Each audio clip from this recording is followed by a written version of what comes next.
Miqtë e mi, mirëdita dhe mirë se erdhët në transmetimin tonë të drejt për drejt. Si çdo mesditë do jemi në shoqërinë e emisionit Me zemër të hapur, ku ditën e sotme do të flasim për ngjarjen e rënd tragjike që ka ndodhur pikërisht në 10 nëntor të vitit 2025 në shtetin grek, një aksident fatal ku një shqiptar ka gjetur vdekjen dhe 2 persona të tjerë kanë mbijetuar këtij aksidenti tragjik. Ne do flasim për njërin prej tyre me origjinë nga Gramshi, 45 vjeçar është Klodian Kërçyku, baba i 3 fëmijëve. Për më shumë ndiqni materialin e përgatitur nga kryeredaktorja e emisionit Me zemër të hapur, Anila Akmataj, dhe rikthehemi në transmetim të drejt për drejt me Elisin, me vllajën e Klodianit, për treguar se si ka ndryshuar jeta e vllajt të tij, por edhe gjithë familjes. Ndërkohë që Klodiani nuk flet, nuk reagon dhe ndihma e drejt për drejt kërkohet sot në studion e emisionit tonë. Ndiqni materialin.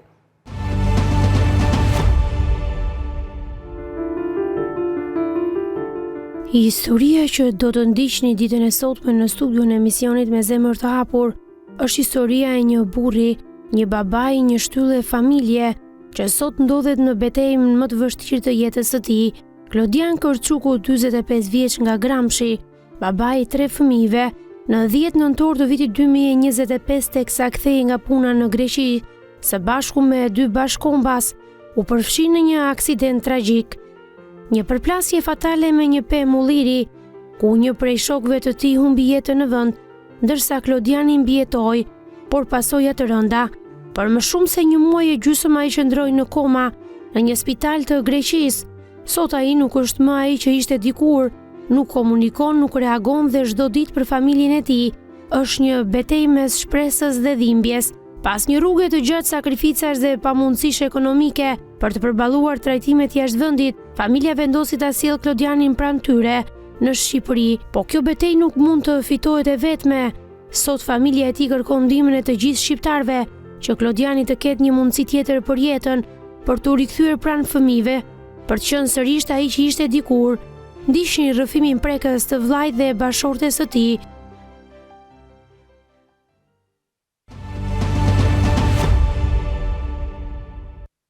Rikthehemi në transmetim të drejt për ta dëgjuar vllajën dhe bashorten vetëm pas pak në studio për treguar detaje të ngjarjes së rëndë të ndodhur në nëntorin e vitit kaluar vetëm pak muaj më parë në shtetin grek, i mbijetuar por ka qëndruar vetëm 1 muaj e gjysmë në koma, një tjetër shqiptar që ka ndruar jetën, prandaj jeta mund të ndryshojë në fragment sekondi, ndoshta nga këto aksidente të papritura apo për çdo të papritur që vetë jeta të sjell. Me mua në studio Ibrahim Sako, avokat, përshëndetje. Përshëndetje, Elis, mirësevgjeta. Në studio për Kratej Eksena Qirici, psikologja jone përhershme, psikologe klinike, përshëndetje, mirë se erdhe. Lidhemi drejt për së drejti me Elisin, me vllajën e Klodianit. Të përshëndes, Elis. Përshëndetje. Në radh parë falenderoj që u bëre pjesë e emisionit Me zemër të hapur nëpërmjet pjesëmarrjes tuaj për të mësuar diçka më tepër në lidhje me ngjarjen e rëndë që ka ndodhur me 10 nëntor të 2025-s në Greqi. Ju vetë, Elis, si e mësuat këtë ngjarje të rëndë? Po na njoftuan dhe na morën telefon dhe morën vesh për hap lajmi. Kush ju njoftoi? Ta shok, ta tapën. Si është përfshirë Klodiani, Elis, në këtë aksident? Na e përshkruaj pak se pamje të aksidentit, në fakt, kryeredaktorja e emisionit Me zemër të hapur edhe i shfaqin në insertin që i ka paraprirë bisedës tonë. Po, kanë qenë në punë. Po, në çfarë vendi në Greqi? Në Korintho. Korinthos? Po. Po? Dhe shiu koha keqe dhe aty ka rrëshirë makina. Po ktheheshin nga puna? Po ktheheshin nga puna rreth orës 10 e mëngjesit.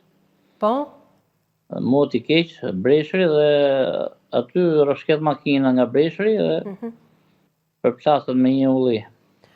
Do doja të dija, kush ishte në këtë makinë dhe si ka mundësi që rrëshket makina dhe përplasen me një pemë ulliri? Ka qenë pak dishez. Po? Dhe nga ngarkesa që kishte ulli i lartë, se ka qenë koha e ullirit. Po? Dhe e shtyn, do të ketë qenë makinë e vjetër, patjetër. Makina ka dalë nga rruga, ka qenë me shpejtësi, ka rishkitur për shkak edhe të breshrit? Jo, me shpejtësi nuk kanë qenë, po ka rishkitur, thjesht ka rishkitur se ka qenë breshri mas. Po.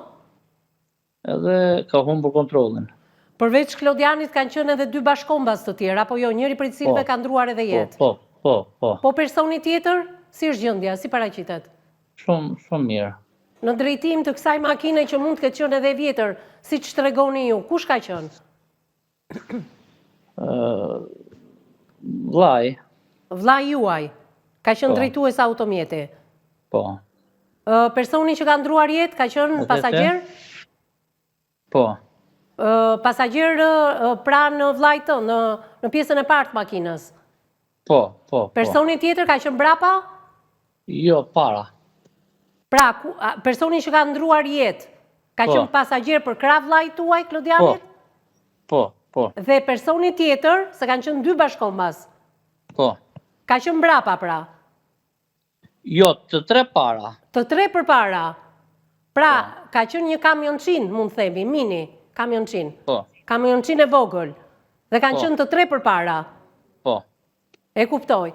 Megjithatë, aksidenti ka qenë fatal, kush ja ka dhënë ndihmën e parë? Kush e ka vënë re në vendngjarje? Kanë ardhur ambulancë dhe zjarfikset.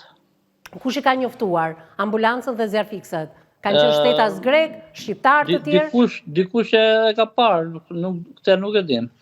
Prej sa kohë jeton të Klodiani në Greqi? Prej i muaj gjysmë? Vetëm 1 muaj e gjysmë, ka qenë më parë në Greqi apo ishte hera e parë që shkonte? Po, dhe më parë, ka qenë dhe më parë. Klodiani bënte punë sezonale apo kishte dokumenta të rregullta? Punë sezonale. Punë sezonale, shkonte tek i njëjti pronar? Po, me pronar, tash kur dali puna, kur të dion. Po këtë mini kamionçinën, në emër të kujt ishte? E pronarit. Në emër të pronarit. Po. Ka qenë, do me thënë, në kushte optimale kamionçina? Çfarë flasin ekspertët? Ekspertët çfarë flasin? Në lidhje me mjetin? Këtë nuk e dim se çfarë kanë thonë, po e dim që nuk ka qenë me shpejtësi. Nuk ka qenë me shpejtësi. Por në çfarë kushte ishte makina, automjeti, nuk ka thënë askush asgjë. Nuk e dim të thos, nuk e kemi marrë vesh. Ndërkohë që ndërhyn avokati zoti Ibrahim Sako dhe thot, ka pas dokumentacion të rregullt kamionçina? Nuk nga gjë s'dim dhe gjuhë nuk i kemi shkuar mbrapa, prandaj. Mirë, unë dua të di si ka reaguar pronari që i kishte punësuar këta 3 shqiptar, midis tyre dhe vllajin tuaj, në lidhje me aksidentin. Me kushte teknike të kamionçinës, me dokumentacionin e kamionçinës, ai vetë si ka reaguar? Ju keni pasur mundësi të kontaktoni me të? Jo. Pra ju nuk dini absolutisht asgjë? Jo, asgjë. Ju tha që ju jeni telefonuar, ke qenë i pari, besoj se ke mësuar lajmin. Po. Kur ka qenë telefonata e fundit që ke bërë me Klodianin përpara aksidentit? Me kë? Me Klodianin përpara aksidentit, kur je telefonuar? Ka qenë i natë përpara. Çfarë të ka thënë? Do rinë 2 javë, sa dhe do vi. Pra i shkonte vetëm çdo 3 mujor? Se 1 muaj gjysmë do rinte edhe 2 javë dhe do vinte? Po. Diçka tjetër në lidhje me kënaqësit apo pa kënaqësit që kishte në lidhje me punën, emrin e pronarit, puna që ai bënte, të mësojmë diçka më tepër e lisë. Jo, hiç ishte i kënaqur me punën, s'ka asgjë.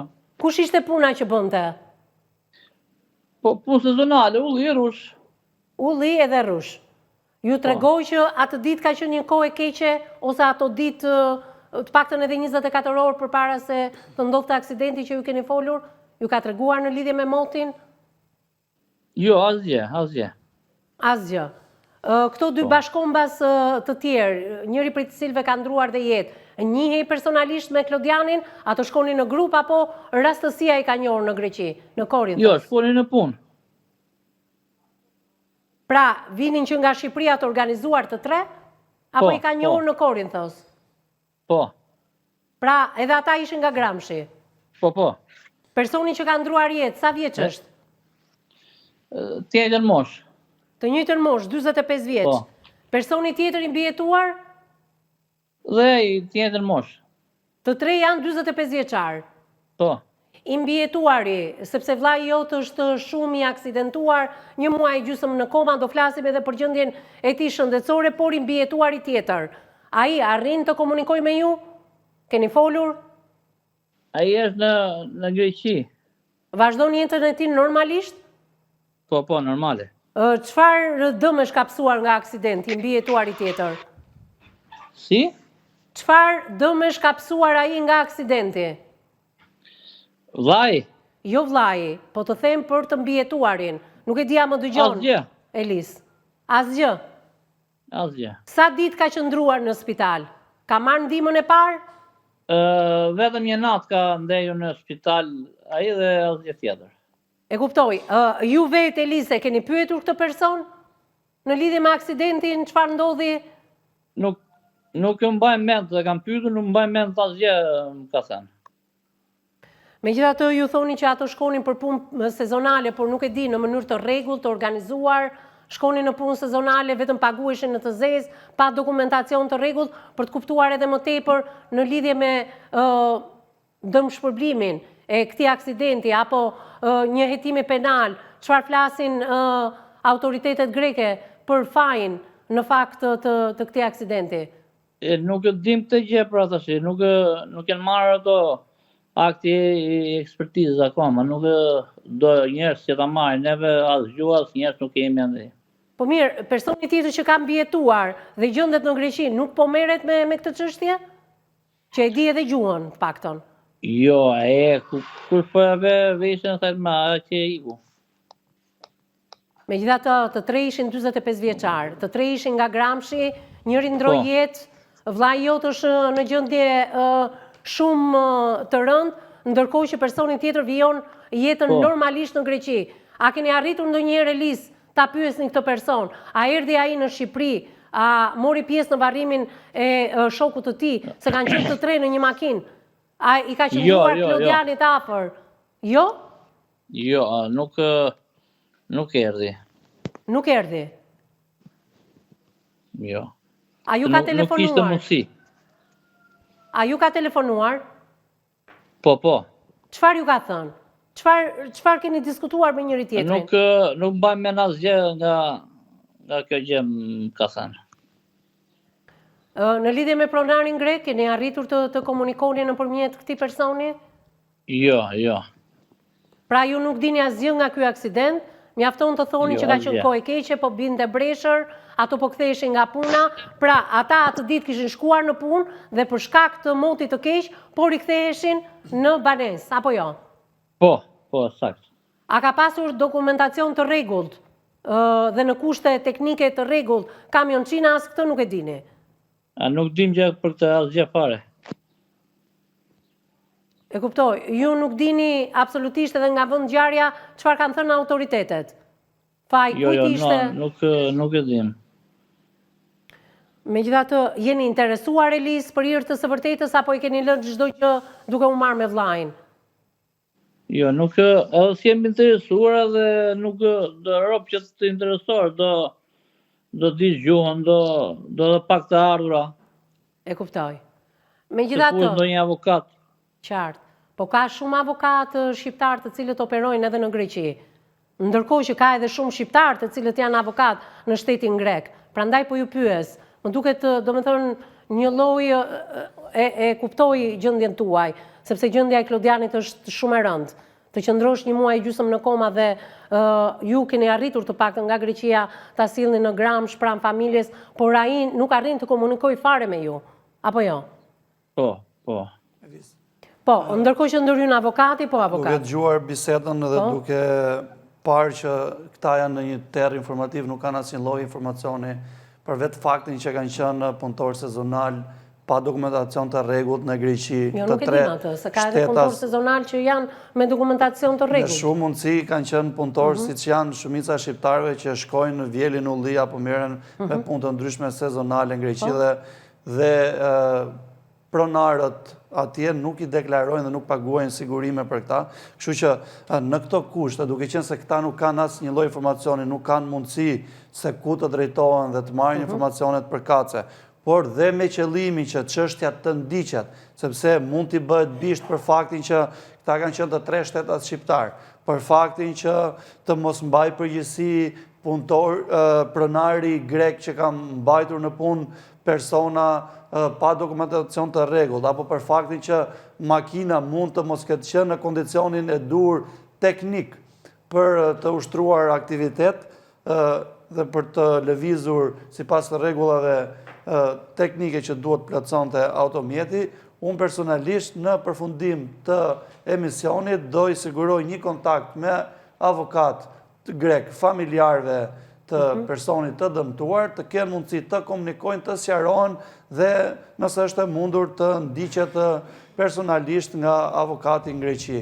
Është një avokat cilin unë bashkëpunoj prej vitesh, do ja ofroj këtë mundësi, do komunikojnë në gjuhën shqipe me sekretaren e tij dhe për çdo gjë, nëse do jetë e mundur dhe do plotësohen kushtet dhe mundësia, ta ndjekin dhe të interesohen, sepse jemi në kushtet që edhe mund të merret një dëmshpërblim nga shteti grek për pasojat e rënda që janë shkaktuar vllajt personit me cilin ne po komunikojmë tani, por dhe nga familjarët e personit tjetër që ka humbur jetën, sepse organet shtetërore atje në rastin konkret, prokuroria duhet të hetojë mbi ngjarjen sepse kemi një aksident me pasoja të rënda ku ka humbur jetën një shtetas shqiptar dhe një tjetër është në gjendje shumë të rënduar. Kjo ngjarje nuk mund të kalojë kaq lehtë, sepse përgjegjësitë janë qoftë mbi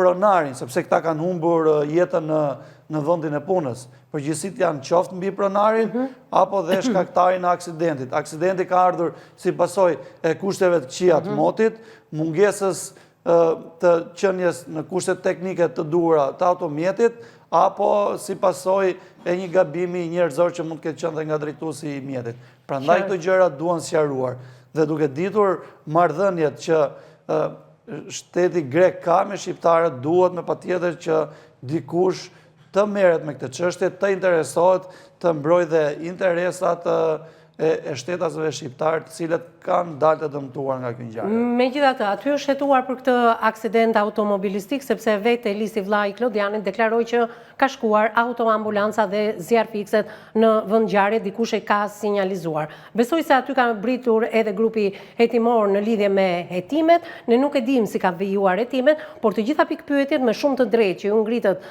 avokat, ndoshta ka sjell në këto hetime dhe parregullsi të tjera të shtetasit grek. Ai ka pasur me dokumentacion të rregullt apo jo? Çfarë kushte teknike kishte kamionçina? A ka pasur dokumenta të rregullta kamionçina? Janë një sër faktorësh të cilët duhet të edhe nëse shtetasit shqiptar kanë punuar në të zezë, besoj se autoritetet greke kanë gjobitur pronarin grek në lidhje me të gjitha këto parregullsi. Prandaj po them që gjithkusht të mbaj përgjegjësitë e veta, duhet që dikush të interesohet, sepse mund të anashkalohet fakti që familjarët nuk din gjuhën, kanë qenë pa dokumentacion të rregullt, nuk kanë mundësi kontakti atje, mund të shpërndahet përgjegjësia. Ja ta dëgjojmë Elisin. Po Elis? Me falni, vëllai është me dokumentacion të rregullt atje. Pra, në Greqi, ai ka pasur dokumente të rregullta. Sepse në fillim tha jo, po pra se, kur të pyetëm a ka pasur dokumentacion të rregullt në fillim të emisionit, me dokumenta, më the shkonte në punë sezonale dhe bëm edhe për llogaritjen. Një muaj e gjysmë do rinte edhe 2 javë për të mos shkelur 90 diçin. Pra, ajo që sugjeroi avokati, cilin dua ta falenderoj, sepse këto lajme të mira zakonisht ne i japim në fund të emisionit, por e falenderojmë avokatin i cili do t'ju vë në bashkëpunim me një avokat grek dhe sekretarja e tij është një shtetase që flet shqip dhe ndërkohë ju do komunikoni shqip dhe aq më mirë që Klodiani, vllai juaj që ka me dokumenta të rregullta, sepse merret një dëmshpërblim nga shteti grek. Dhe ju do keni mundësi që me ato para të fituara dhe do jetë një kalvari gjatë, nuk mund ta premtojmë dot këtë gjë gjyqësore, do të jetë një kalvari gjatë, por të paktën do merret një dëmshpërblim të cilin ju mund ta përdorni edhe për rikuperimin e plotë të gjendjes shëndetësore të Klodianit. Megjithatë, dua të ndaloj, Po, nuk e shumë di. faleminderit. Jo, mos na falendero se ne për këtë punë jemi këtu, thjesht bëjmë detyrën tonë, informacion për ju, për informacion edhe për gjithë ata që na ndjekin drejt për së drejti. Nuk e di, do doja të komunikoja me regjin, se kam shumë pyetje në fakt për t'i bërë zotit Elis, dalim në një hapësirë të shkurtër publicitare, më njofton regjia dhe rikthehemi, mos u largo Elis, do rikthehemi shumë shpejt.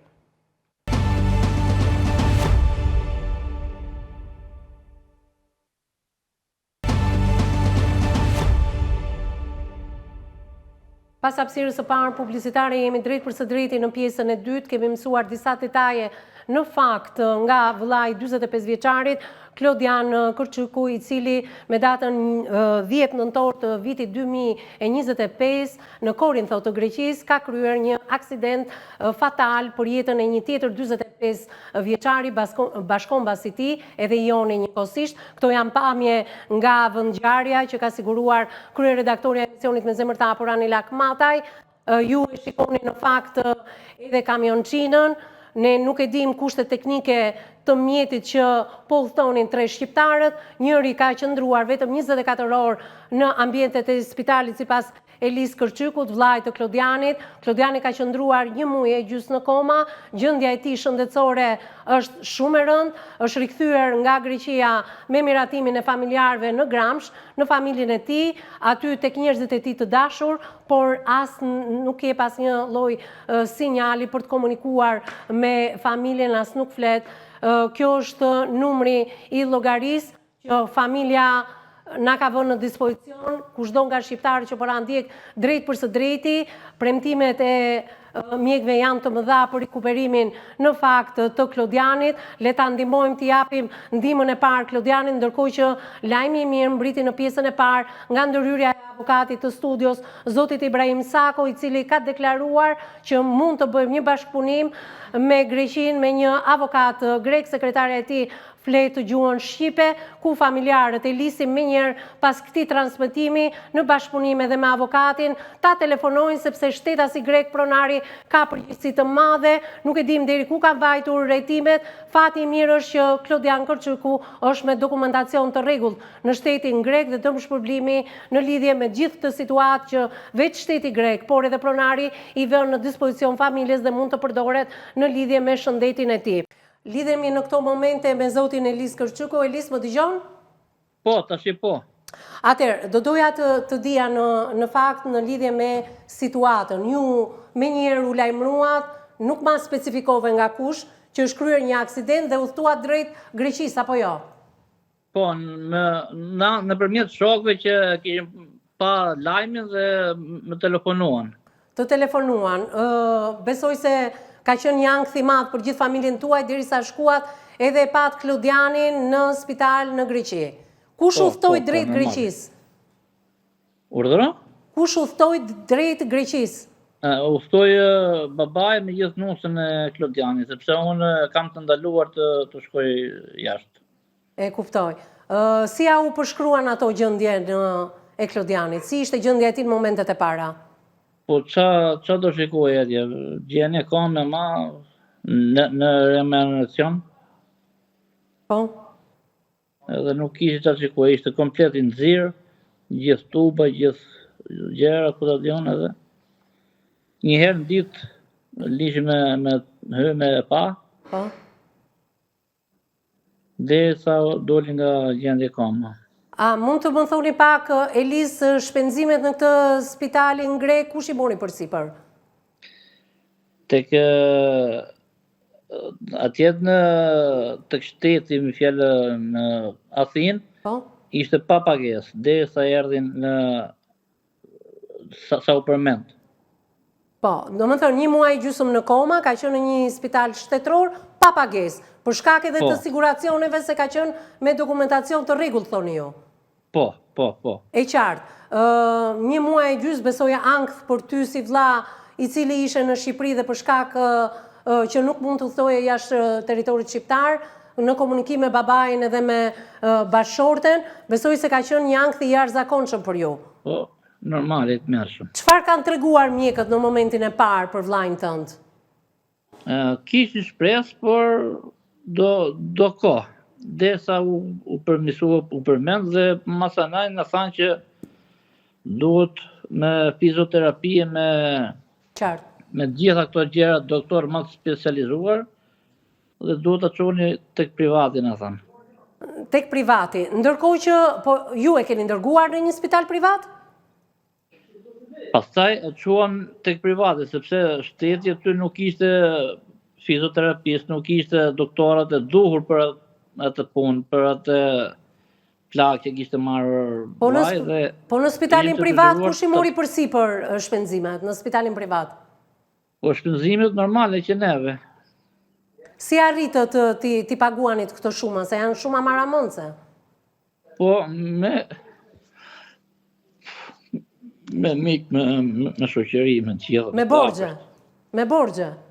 Me miq, me shoqëri, me borxhe. Po.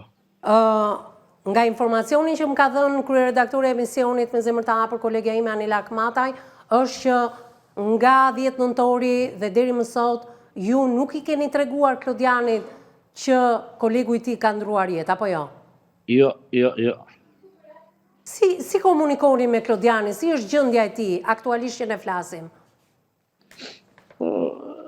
Nuk është fort e mirë dhe nuk është mend asgjë. Është e vështirë të komunikosh me të, Elis, apo jo? Ai as nuk flet, nuk reagon. Jo. Kush e mori vendimin që ju ta sillnit nga Greqia në Shqipëri? Po dhe doktorët po shikoshin pak më mirë, edhe na thanë që për mos harxuar dhe shumë se shpenzime më të ndje, mund t'i bëni edhe në Shqipëri, më thanë. Në Shqipëri i keni ndjekur ato këshillat e mjekëve grek? Po, patjetër, bën fizioterapi, patjetër. Patjetër. A ka përmirësime të dukshme? Po, gjatë kohës, po vjen të u përmirësuar, por na kanë thënë që të përmirësohet, po do kohë, mund gjasë i vit, 2, do. Elis, më flit pak për familjen e Klodianit. Ai është 45 vjeç, i martuar, babai 3 fëmijëve, apo jo? Po. Me çfarë jeton familja e Klodianit? Kur Klodiani ka nevojë për mbështetjen e gjithë shqiptarëve sot?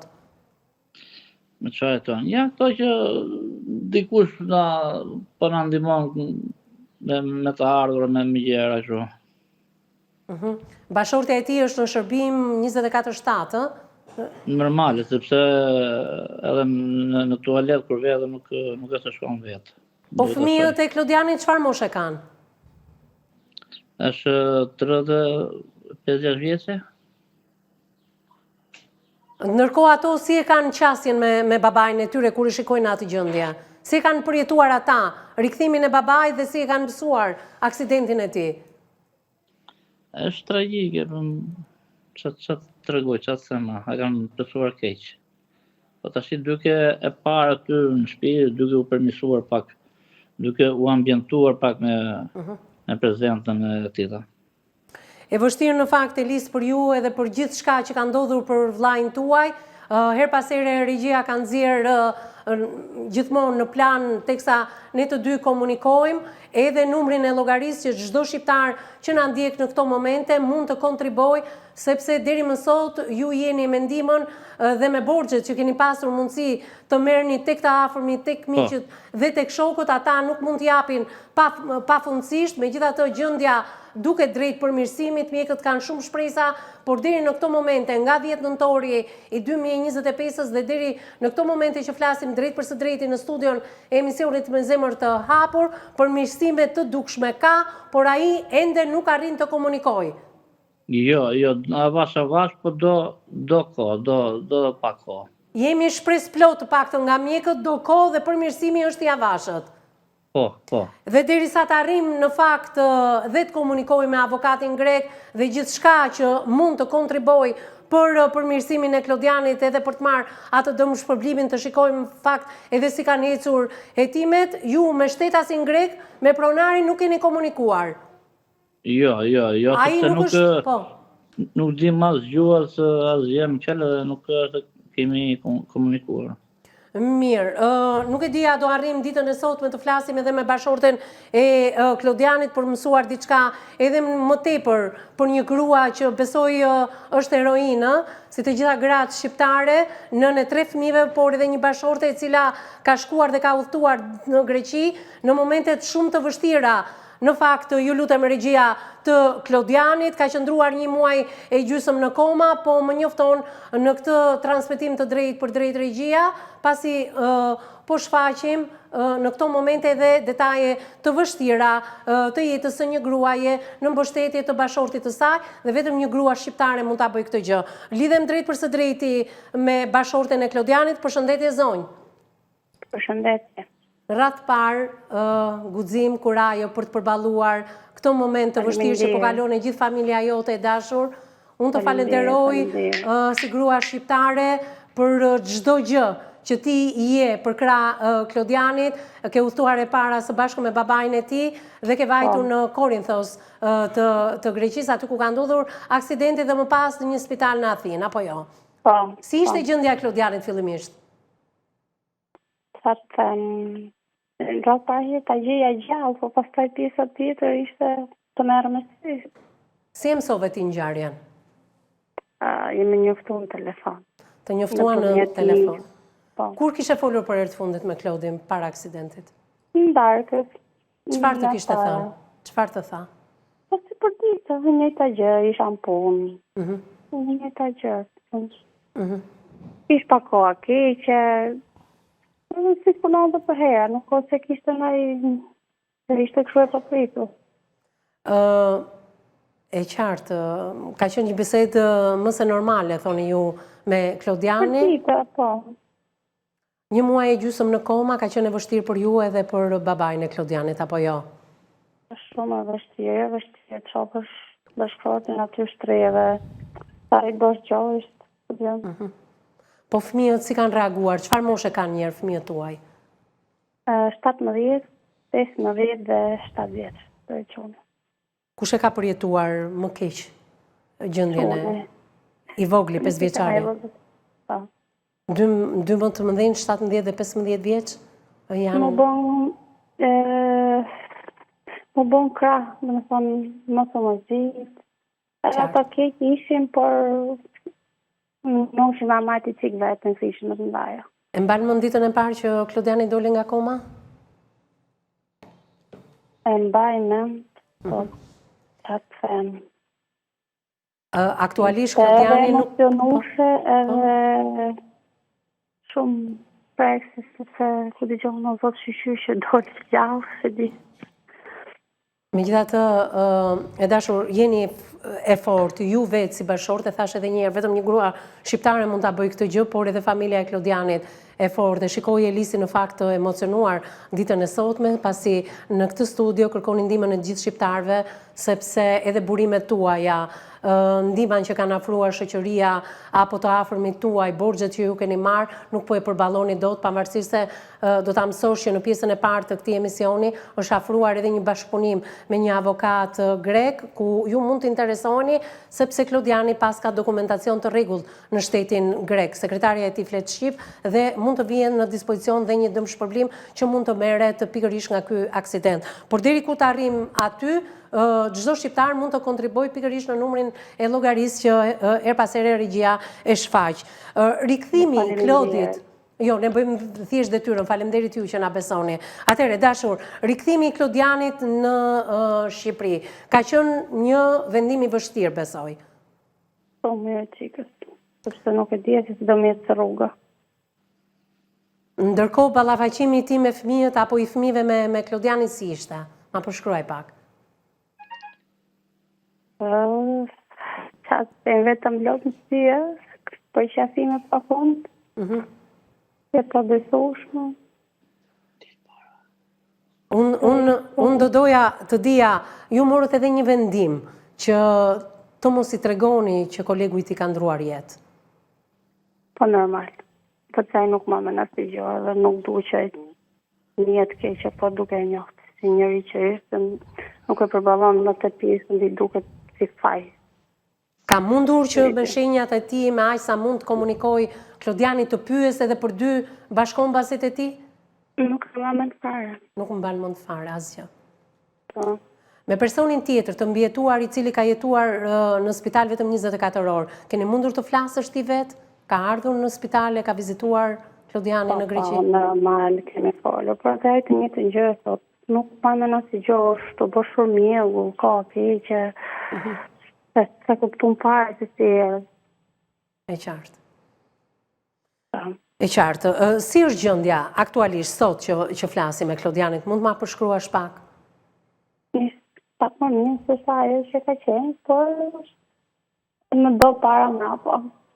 Do gjithmonë që gëstë. Hapat e përmirësimit janë shumë të vogla, apo jo? Ka, apo jo aty kur duhet, që pak në dosa për vetën vetë. E kuptoj. Megjithatë, mjekët janë shpresë plot, apo jo? Shumë. Shumë. Po. Por që ju pret një rrugë gjatë para. Kismet zotit, dhe këshalla me zotin para, them se do ja dalim.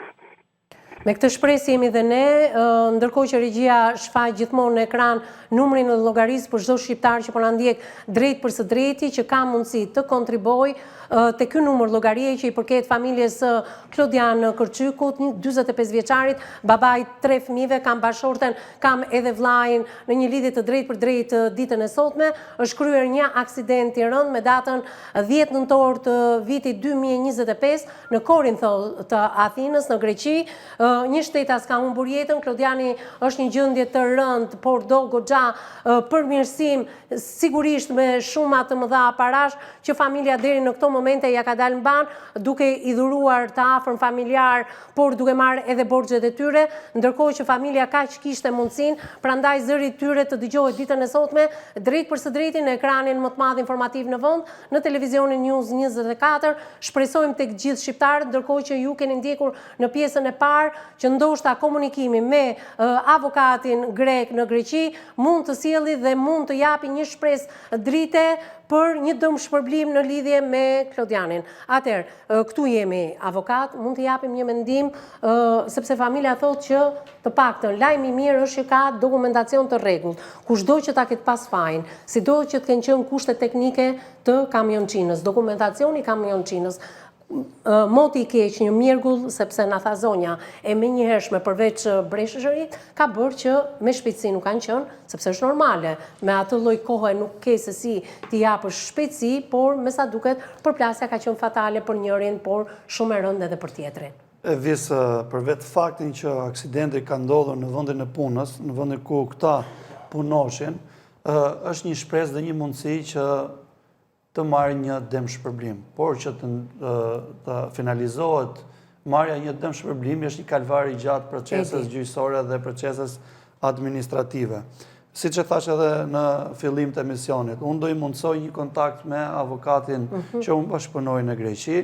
Kontaktin do ta kenë në gjuhën shqipe nëpërmjet asistentes së tij dhe do shihim pastaj të gjitha kushtet dhe mundësitë nëse jemi në kushtet për të përfituar një dëmshpërblim ose jo. Por në gjykimin tim, unë mendoj se jemi në kushtet që familjarët duhet t'i drejtohen shtetit grek për dëmshpërblim, sepse pasojat e tij janë shumë të rënda, për vetë faktin që, siç e thash, aksidenti ka ndodhur në vendin e punës dhe ky është me dokumentacion të rregullt leje qëndrimi në shtetin grek.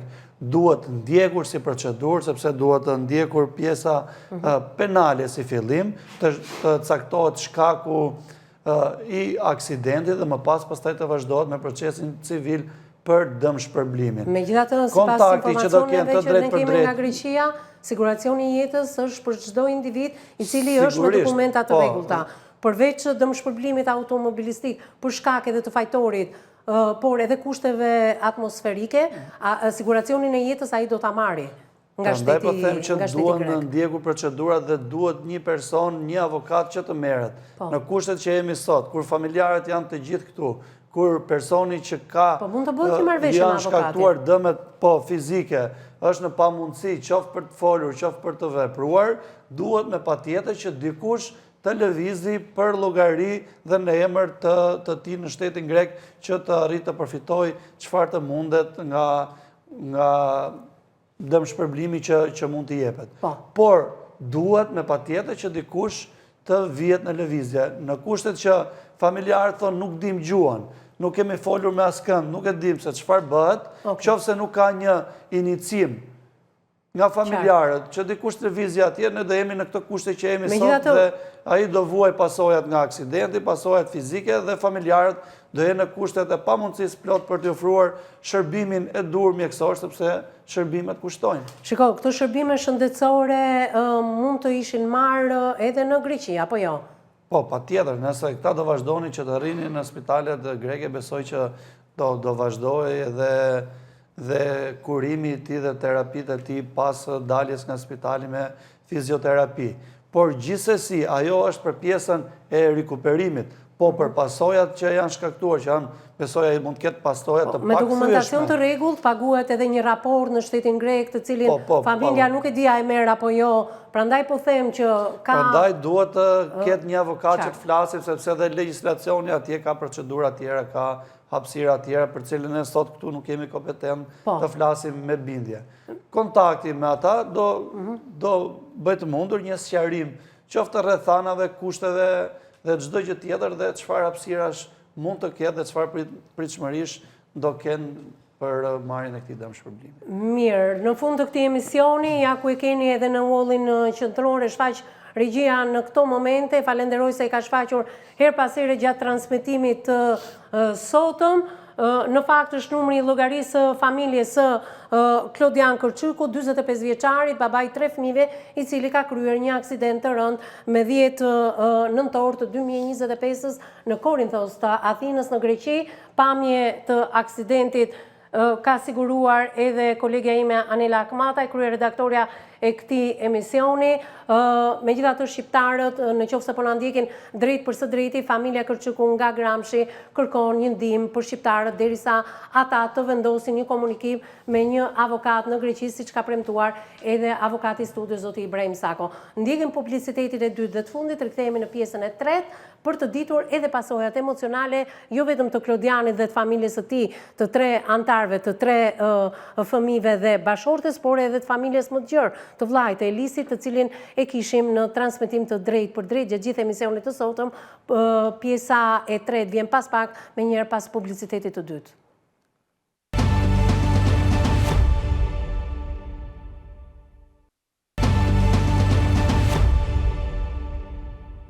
Mbas hapësirës së dytë dhe të fundit publicitare, jemi në pjesën e tretë për ta përfunduar emisionin e sotëm. Menjëherë fjala do t'i kalojë psikologës tonë Eksena Qirici, sepse është edhe momenti emocional, psikologjik i gjithçkaje, se si mundet të ndryshojë jeta jote në fragment sekundi për shkak edhe të motit të keq, të paktën siç është paraqitur edhe nga vllai, por edhe nga bashortja e 45 vjeçarit, dhe pamjet në fakt janë të rënda të këtij aksidenti. Falenderoj edhe Anilën për pamjet e siguruar, sepse këtu kuptohet edhe ngarkesa në fakt pesha që ka pasur kamionçina, dokumentacioni i rregullt. Duket që në fakt shpejtësia, thon ata, nuk ka qenë e madhe, por unë shikoj që pjesa e parë e makinës është pothuajse totalisht e shkatruar, sa është kërkuar edhe ndërhyrja e zjarfikseve për të nxjerrë 3 personat që ishin në të, një i vdekur. Ja, pjesa e parë e kamionçinës. Një tmerr më vete. Një i vdekur, një i plagosur shumë rënd, që është Klodiani për cilin po flasim, dhe një i mbijetuar mrekullisht nga ky aksident. Në fakt është për të folur jo vetëm për 45 vjeçarin, por bashorten, familja më e gjerë dhe për 3 fëmijët. Do doja një mendimin tënd. Sepse aspekti psikologjik, ndoshta edhe për shkak të hierarkisë se si ndodh situata, është i fundit që konsiderohet, por është një element shumë i rëndësishëm që duhet marrë në konsiderat. Sepse koha e gjatë që kalon individi në koma si individ, humbja e kujtesës, fakti që është traumatike, se si ka ndodhur aksidenti, çfarë ka ndodhur si rezultat i këtij aksidenti, sigurisht që për vetë pacientin është e rëndë dhe traumatike, dhe përveç dëmit fizik, që kërkon kostën e vet, shpesh aspektin psikologjik e shohim pak më vonë, edhe ai në moment e ngre zërin. E rëndësishme është që përveç individit, sepse këtu ka edhe pasoja ekonomike, ka edhe pasoja psikologjike dhe prek të gjithë familjen, pra nuk prek vetëm pacientin, por prek edhe të gjithë familjen, sidomos për fëmijët, të cilët nga një baba i cili mundej, sot sigurisht shohin një aspekt të shëndetit të tij, të cilën është e vështirë për fëmijët ta konceptojnë dhe më pas të përshtaten që ai është një individ që ka nevojë, ndërkohë që vetë fëmia ka nevojë. Dhe ky konfuzion dhe ky konflikt që ndodh me fëmijën, sigurisht që është vënë që lë pasoja emocionale dhe psikologjike. Një element shumë i rëndësishëm është bashkëshortja, e cila ndodhet përballë konfliktit dhe konfuzionit që duhet i shërbejë 24 orë, por ai është një individ i cili po ashtu ka nevojat dhe vështirësitë e veta dhe duke vënë të tjerët në prioritet, sigurisht që edhe ky individ ka pasoja psikologjike në momentin që kujdeset për një person i cili nevojën e ka edhe më të madhe. Pra, shohim që aksidenti nuk ka pasoja vetëm mbi individin, të mëdha, por ka në të gjithë kontekstin e familjes dhe çfarë është më e rëndësishme është konteksti ekonomik. Ai është një mundim shumë i madh psikologjik, është një sforcë shumë e madhe psikologjike, të cilën i lë pasojat e veta në mënyrën se si individi funksionon. Megjithatë e rëndësishme është shumë familja, unë do sjell në vëmendjen e televizionistëve shqiptar që vite më parë, rreth 20 vite më parë, unë kam bërë historinë e një djali në atë kohë, se sot është një zotëri i nderuar, Sokol Murataj nga Fieri, i cili pati një aksident automobilistik shumë të rëndë në Greqi, sot është një intelektual shumë i shoqërisë civile shumë i njohur në qarqet e personave me aftësi të kufizuar dhe jo vetëm, e përshëndes Sokol Murataj, por ai nuk pati për krajen e bashortes së tij, u la në mes të rrugës në Greqi, ne kemi bërë maraton emisionesh, madje ajo jo vetëm që e la në momentet më të vështira në shtratin e spitalit dhe nuk i qëndroi pranë, por ato patën një luftë shumë të gjatë edhe për kujdestarinë e fëmijës së tyre. Çfarë na u desh të bënim maratona emisionesh dhe duke bërë paralelizmin që Klodian Kërçyku ka pranë një bashorte të cilën ne e dëgjuam çfarë emocionesh kishte përjetuar ajo nga telefonata e 10 nëntorit të 2025-s dhe deri në udhëtimin e saj drejt Athinës në spitalin që ndodhej pra pikërisht Klodiani, a do ta gjeja gjallë apo jo, dhe ta shikoje në ato momente dhe kur dolin nga koma tha a të gëzohesha apo të idhërohesha, sepse edhe u gëzova që ai reagoi, por kur pash edhe gjendjen e tij pas daljes nga koma ishte shumë e vështirë, siç është e vështirë edhe marrja e iniciativës për ta sjellë nga Greqia në Shqipëri dhe ai të ballafaqohej me fëmijët e tij. Është e vërtetë viz dhe në të tilla situata duhet të tregojemi mirëkuptues në të gjithë kontekstin, sepse është një sakrificë e madhe që jo çdo kush mundet ta përballojë këtë lloj sakrifice, sepse është një mohim i vetes në të tilla situata, pra njeriu kthehet në një individ i cili i shërben totalisht dhe u mbet kontekstin e vetes dhe sigurisht që ka njerëz që edhe nuk mund të ta përballojnë dhe edhe kjo një gjë mund ta konsiderojmë normale ose si të pranueshme, sepse është diçka që del përtej mundësive të njeriu. Prandaj të tilla situata nuk kërkojnë dot vetëm mbështetjen e familjes apo situata të kësaj natyre, kërkojnë mbështetje shtetërore, kërkojnë mbështetje sociale, sepse individi ka nevojë të rikuperohet 360 gradë dhe është shumë e vështirë që vetëm familja me sakrificën e saj të mundet ta përballojë këtë lloj vështirësie.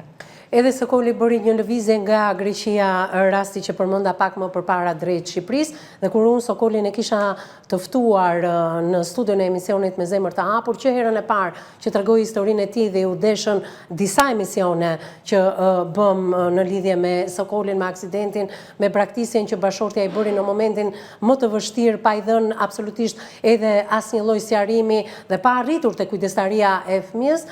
Ne kemi pasur telefonat të drejt për drejt nga një zonjë shumë e nderuar e cila kërkonte dhe insistonte për numrin e telefonit të Sokolit dhe Sokoli së bashku me këtë grua në sajt e emisionit Me Zemër të Hapur kanë krijuar një familje shumë të bukur, shumë shembullore dhe Sokoli nuk është më ai dikushmi i cili vuante në lidhje me braktisjen që ish bashortja i kishte bërë, por sot ka familjen e tij dhe në fakt edhe në saj të këtij emisioni ka vendosur edhe komunikimet me fëmijën nga martesa e parë, por sigurisht ka sjell edhe fëmijë të tjerë në jetë nga kjo mbledhëri e bukur që dikush preku zemrat e një zonje e cila në fakt e pas okollin u dashurua nëpërmjet këtij emisioni, nëpërmjet ekranit dhe është një nga emisionet që do ta mbaj mend gjatë, edhe pse kanë kaluar 20 vite dhe ishin vitet e para kur po konsolidoi në fakt emisioni me zemër të hapur. Prandaj është shumë e rëndësishme në fakt edhe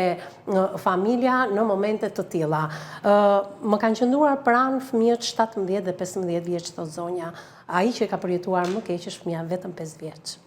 Sigurisht, sa më i vogël të jetë fëmia, aq më shumë e ka të nevojshme një lloj mbështetje, sepse nuk e percepton dhe nuk e përpunon dot informacionin një traume të kësaj natyre. Jo se këto dy të mëdhenj. Patjetër, din ta përballojnë apo dhe ta fshehin sigurisht në një mënyrë pak më ndryshe, të cilën përkthej edhe në ndihmë për nënën. Ndërkohë që fëmia pak më i vogël e ka të vështirë vetë dhe prandaj e ka edhe nevojën për mbështetje nga më të rriturit.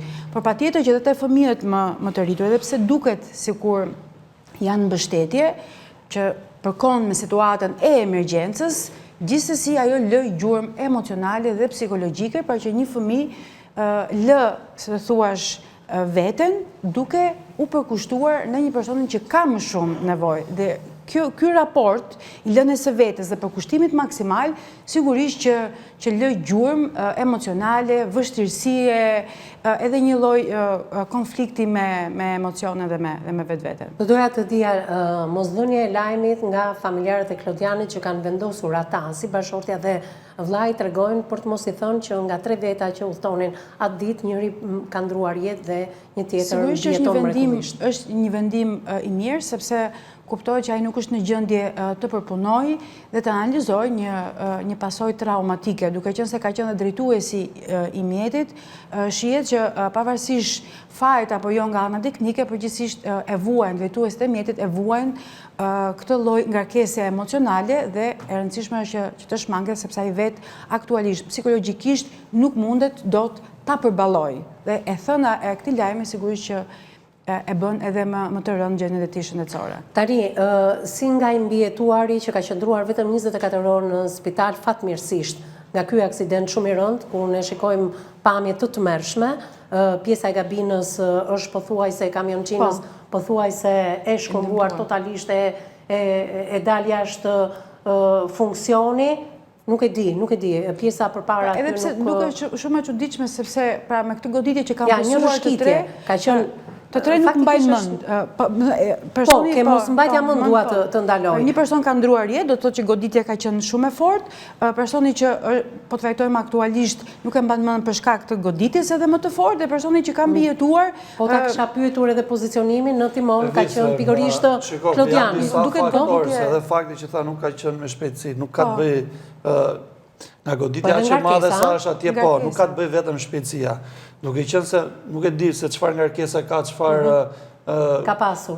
Kapaciteti ka pasur tonazhi, se këto me vërtet duken makina të vogla, po në kushtet që përdoren në Greqi, atyre makinave mund të ngarkojnë 2 deri në 3 ton ngarkesë. Dhe në një rrugë të 8 pjet, kur rruga është e lagësht, dhe shtytja dhe forca që jep ngarkesa bëhet shumë e madhe dhe përplasja goditja është jashtëzakonisht shumë e fuqishme, pavarësisht shpejtësisë që mund të ketë. Sepse nëse makina do ishte pa ngarkesë, pavarësisht se mund të rrëshqiste, prap nuk do ishte një goditje kaq e madhe, por kur kësaj i mbi vendoset dhe një ngarkesë shumë e madhe, goditja është jashtëzakonisht shumë e fortë. Të tre kanë qenë në vendin e parë. Goditja duhet të jetë marrë pikërisht në mes të kamionçinës të Ndjet marrë në mes, mund këtë pasur zhvendosje të pjesës sepse personi ka ndruar jetë në pjesën e brendshme të gabinës dhe kjo vjen si pasojë. Pra, duhet të kuptojmë që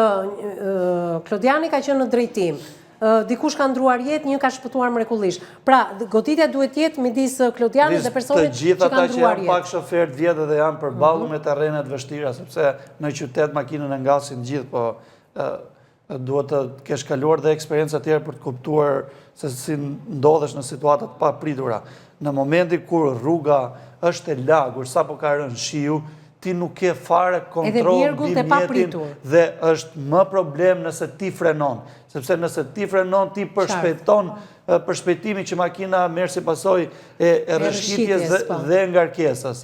Dhe është një moment që ti jep totalisht në duart e fatit, sepse nuk e kontrollon dot më automjetin, nuk ke akses në frenim. Por mirë, duhet japim edhe ca mesazhe që në kushte të tilla atmosferike askush të mos ngasi asnjë automjet, mjafton 1 orë, 2 orë, 10 orë më pas, por siguroni jetën tuaj, ndaloni diku derisa të vjeni, merrni masa pra, derisa të vjen kushtet atmosferike në gjendje që ju të ngisni çfarëdo lloj automjeti. Edhe personi i cili pra ka mbijetuar dhe pretendohet që është mirë gjithsesi cilëson faktin që nuk mban mend. Dhe sigurisht edhe në këtë ka pasoja, pra të gjitha dimensionet e aksidentit. Momentet e para, po nëse ne këtë person do ta pyesnim sot, besoj do kishte ndonjë detaj. Po, momentin e ngjarjes dhe kjo është shumë e rëndësishme. Shiko, nuk e kam shumë tek detajet e aksidentit sesa tek detajet përpara aksidentit. Do doja të dija ku kanë qenë, kush e ka dhënë urdhrin, çfarë ngarkese kanë pasur, sepse na ndihmon edhe ne për dhënë edhe një zgjidhje ligjore, jo këtu në këtë studio, por për ndihmuar familjarët se çfarë të drejtë mund të kërkojë në Greqi, nëpërmjet avokatit që u ofrua.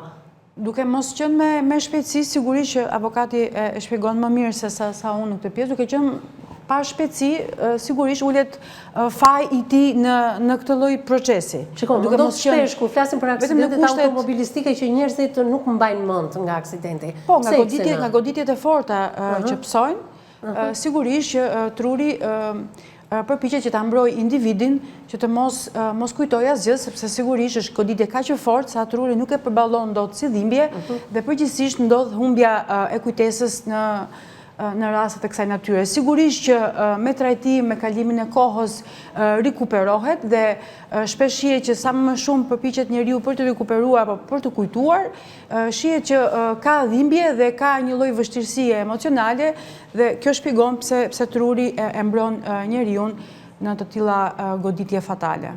Megjithatë, rikuperimi i Klodian Kërçykut varet familja ka që kishte mundësinë. Dikush ka kontribuar, diku familja ka marrë lek borxh, ndoshta kanë pasur ato lekët e grumbulluara nga emigracioni dhe i kanë shpenzuar fillimisht në koma 1 muaj e gjysmë, ka qëndruar në një spital shtetëror dhe më pas ka qenë vetëm vetë spitali shtetëror që nuk e ofronte kushte të mira dhe i kanë thënë kalon në një spital privat. Në spitalin privat aq ishte mundësia për qëndruar, mjekët kanë këshilluar të shkoj pranë familjes dhe familja sot kërkon ndihmën e gjithë shqiptarëve që po na ndjekin drejt për së drejti. Sa e vështirë është ky moment, se i pash në një moment jo komod, edhe vllajën Elisin, por edhe bashkëshorten. Shumë e vështirë që dikush të dalë publikisht. Kërkon vëmendjen e të gjithë familjes, ai nuk mundet dhe pikërisht edhe pamundësia ekonomike, edhe pamundësia e trajtimit dhe për më tepër që i kanë dhënë shpresë, pra nëse ndiqen të gjitha procedurat dhe i kanë dhënë shpresë, sigurisht që familja vjet në ndjenja të forta faji dhe ngarkesë emocionale dhe përgjegjësie që të përpiqen sa më shumë të munden që të arrijnë atë çfarë ka dhënë shpresë mjekësia. Dhe kjo vuajtje sigurisht për familjarët është e madhe dhe edhe sfidlice, të lodhë edhe emocionalisht. Në përgjithësi shihet pra që personat që i shërbejnë, kryesisht personave me vështirësi të kësaj natyre mjekësore, kuptohet që vuajnë dhe ata nga një lodhje emocionale, një lodhje psikologjike që nuk vjet re në fillimet kur i shërbehet, por vjet re shumë vite ose mbas një kohe të caktuar pasi kanë shërbyer personit që vuan. E kuptoj. Megjithatë do doja të lidhesha përsëri me Elis Kërçykun, me vllajën e Klodianit. Nuk e di nëse ka pyetje për panelistët tanë. Elis, më dëgjon? Po. Për avokatin apo për psikologën keni pyetje të drejtë për drejta të cilat mund të shërbejnë në këtë transmetim të sotëm? Jo, duhet të pyesja avokatin që si mund të bëhet kjo për të hyrë, për të marrë letrat atje në Greqi apo ku ta di unë. Po, në përfundim të emisionit do flisnim me Anilën, Anila do ju vënë në dispozicion numrin tim dhe unë pastaj do komunikoj me avokatin Greqi dhe do mundsoj lidhjen telefonike që të sqaroheni për çdo detaj dhe çdo mundësi që do të keni në vazhdim. Pra, me njërë pas këtij transmetimi, vetë Anila do t'ju japi numrin e avokatit zotit Ibrahim Sako, do komunikoni së bashku dhe me njerë do lidheni dhe me avokatin grek nëpërmjet asistentes së tij, e cila fatmirësisht flet shqip. Kjo ka rëndësi. Flet shqip dhe më pas ju do ndiqni të gjitha hapat ligjor, por derisa ne të arrim aty, ju na dëgjuat që është një kalvar shumë i gjatë, procese gjyqësore, penale, civile, dëmshpërblyese, ndoshta edhe për shkak të dokumentacionit, raportet që duhet t'ju njohë shteti grek, sepse vllajën e keni me dokumenta të rregullta. Derisa të arrim aty, ju e keni një qëllim ditën e sotme, Elis, që të gjithë shqiptarët që po na ndjekin, na keni vënë në dispozicion numrin e llogarisë, i cili është në emër të kujt, Elis? Është në emër të babait. Në emër të babait tuaj dhe të gjitha të ardhurat që do mblidhen në këtë numër llogarie do kalojnë për terapi të më tejshme të Klodianit. Terapi plus operacioni që do kryhet në kokë, se ka për të mbushur koka. Pra, do bëhet një operacion shumë i vështirë në kokë, apo jo? Po, patjetër. Sa kushton ky operacion dhe ku do bëhet, Elis? Po, tek privati mund bëhet. Në Shqipëri apo në Greqi? Në Shqipëri. Po? E kanë marrë përsipër mjekët tanë? Po, na kanë thënë që marrin përsipër. Po, se sa kushton nuk dihet, po kushton sa. E qartë. Mirë. Do blehet ajo proteza, pjesa e kockës.